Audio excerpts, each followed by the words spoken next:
Welcome back, Vid Headz, to another good video. This one is the A7S III setup, tips, and some things you need to know, along with a little bit of footage.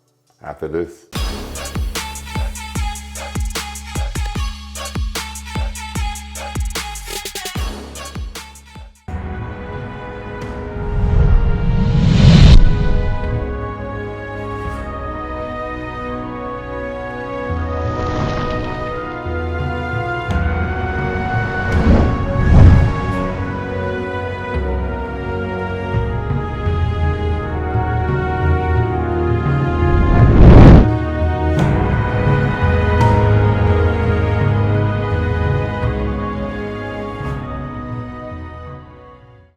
My name is Aaron Jones and I'm your big brother and I got your back. If you've been around this channel any length of time, you know this channel is all about iron sharpening iron and we all taking our skill to the next level. If you're all right with that, go ahead and hit subscribe. Don't forget to hit the bell because I don't want you to miss anything that may end up helping you. With that being said, the A7S III is a phenomenal camera. I'm gonna just tell you that right off the bat.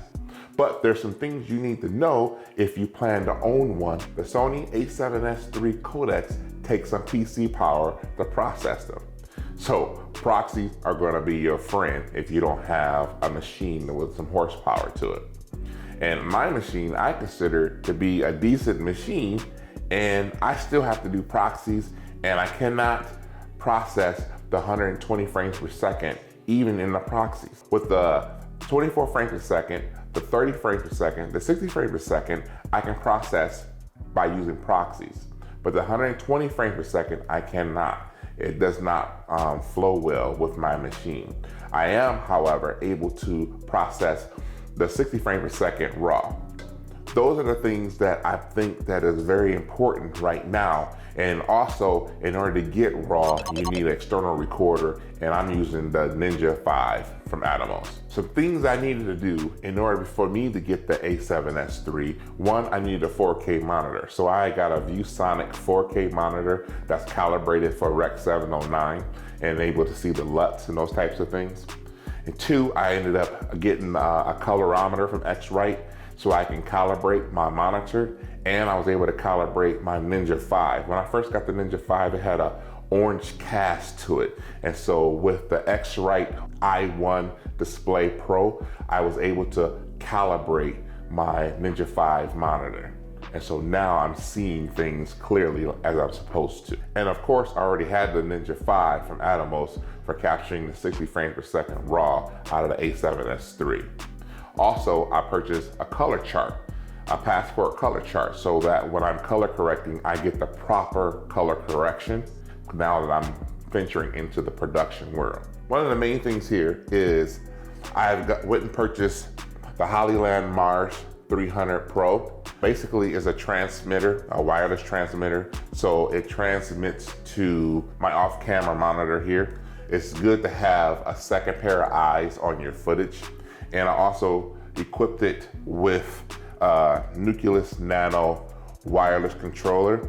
So it actually can control the nucleus motor follow focus on the camera. My assistant can actually watch the footage and see what's in focus. And also, if I need them to, can manually focus for me if the need arises. On the off-camera display, what I have is the Holyland Mars 300 Pro receiver, also my battery, and this is the FieldWorld F5 Pro with the touchscreen, also V2 version. Now the V2 really means that they added import LUT capability with this particular monitor. You can actually import up to 32 LUTs in this monitor. When I'm filming with my camera, I can have the LUTs on display here so I can see what the footage will actually look like after grading, have a better idea as opposed to just looking at the log flat footage. Then we have the Ninja 5. One of the things I found out about the Ninja 5 is you have to have compatible HDMI cables. And what you want to look for is HDMI 2.0 cables. And what the difference is, what I found out is you need to find the ones that actually are capable of transferring 4K 60 frames per second. If they're not able to transfer that particular amount of bandwidth through them, then it won't work with your Ninja 5 when you try to use the RAW capability. Basically, what end up happening is your Ninja 5 will just say no input.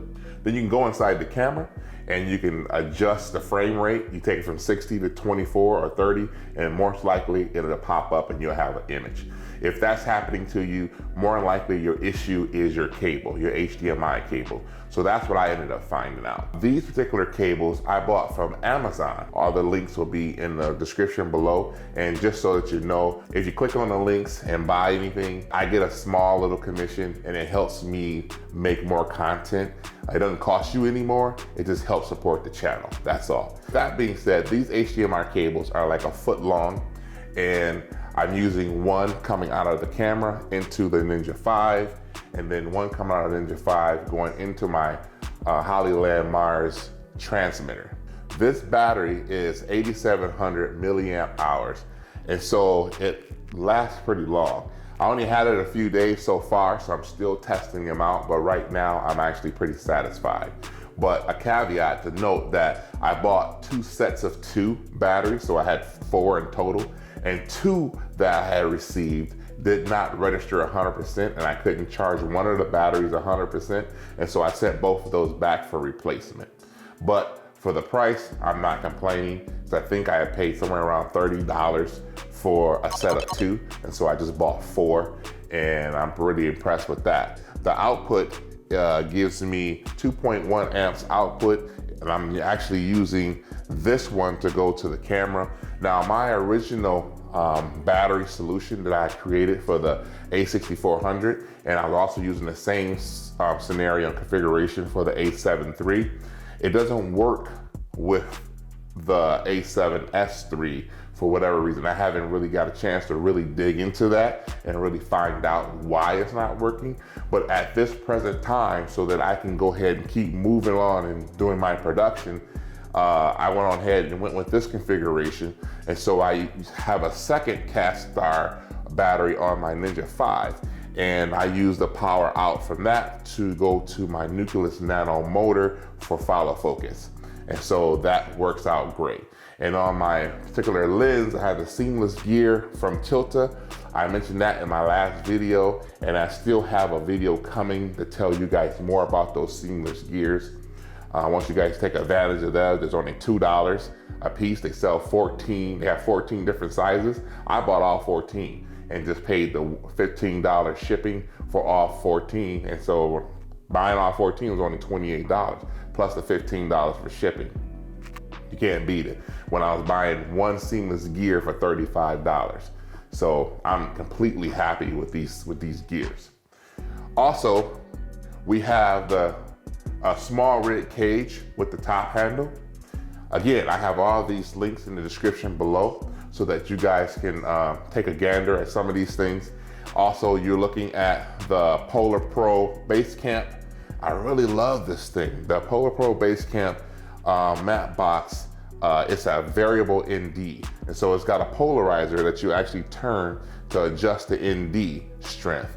And man, I'm really loving it. Actually, it lives on my cameras. Whatever camera I'm shooting with, most of the time I have the base camp on it.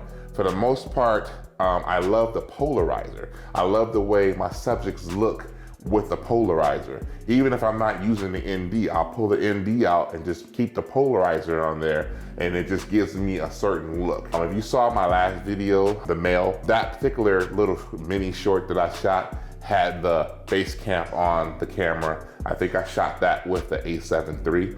And so I'm really loving using the base camp. When I first got it, I was a little skeptical, but once I began to start using it and getting used to it, I prefer it. And pretty much it lives on my camera.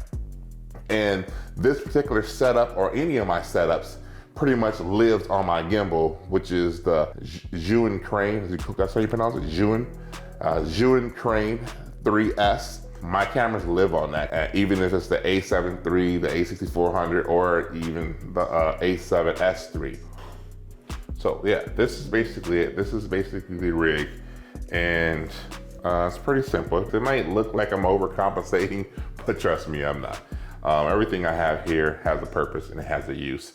And man, I'm really loving shooting with this setup. It's not really overly heavy, as you can see. But I have everything that I pretty much need in this setup so far. So yeah, comment down below. Let me know what you think.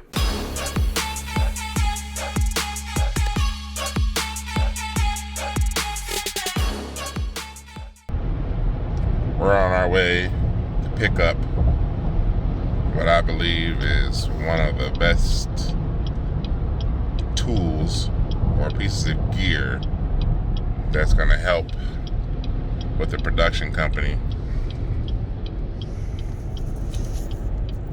Got my wife over here. She's assisting with the driving presently. Tell them why. You know what? We don't need all that extra commentary. We just need you to be pretty, and that's about it. Okay.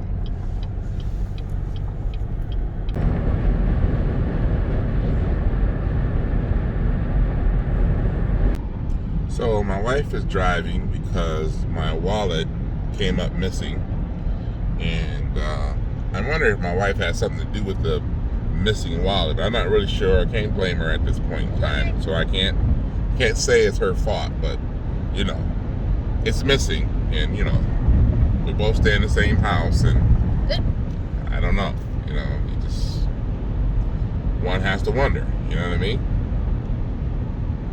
Anything to say in your behalf? What would I want with your wallet? You know, the hundreds of thousands of dollars that is capable inside that wallet. I have access to that. This is true. This is true. But still, I seem to think that she may be responsible in some kind of way, either directly or indirectly. I'm not really sure yet, but I will update you guys a little later. But right now, we're on our way to pick up my new baby for the production company. And we're going to ProCam in Livonia. So we're traveling from our city, which is Burton, which is actually really Flint, to Livonia. It's probably about an hour drive. So I'll see you guys when we get there. You know, I told my wife which way to go, but yet she still asks Zero on her iPhone which way to go, and I've already told her which way to go. So I'm just trying to understand why ask me which way to go if you're going to turn around and ask for directions from your iPhone anyway. That part I really don't understand. I mean, maybe it's just me. Maybe I was just making sure that we're going the right direction. But I already told you what direction to go when you asked me. Yeah. Did I not? Detroit that way, yep. Yeah, you said that. Okay, so I'm wondering why I'm getting second guessed here. Like, you know, my directions is I'm just subpar. making sure that we were on the right track. So you're saying you're not disrespecting my directions? No, not you're at just all. Confirming. You are being a good wife and That's just kind of backing me up, kind of thing. That's it. That's a bunch of bullshit.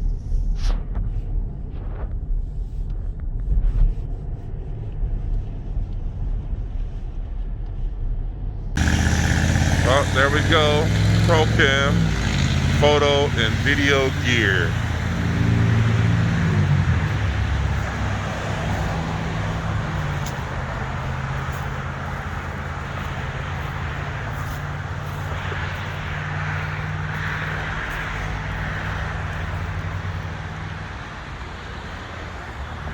That's pretty awesome too.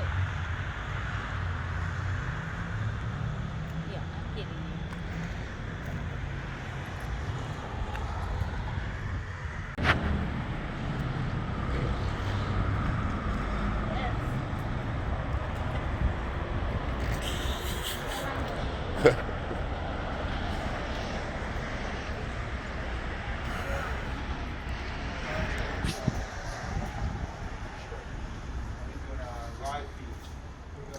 Times 3 and unbox it. Let me go grab you a camera. Oh, Craig held you up. You ain't got no mask. Oh, shit.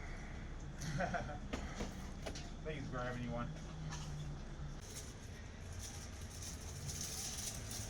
Here you go. I get you one of the nice ones. You guys spend so much money, you don't deserve a cheap one. You get a nice one. Thank you. I got him, Craig. Market right now.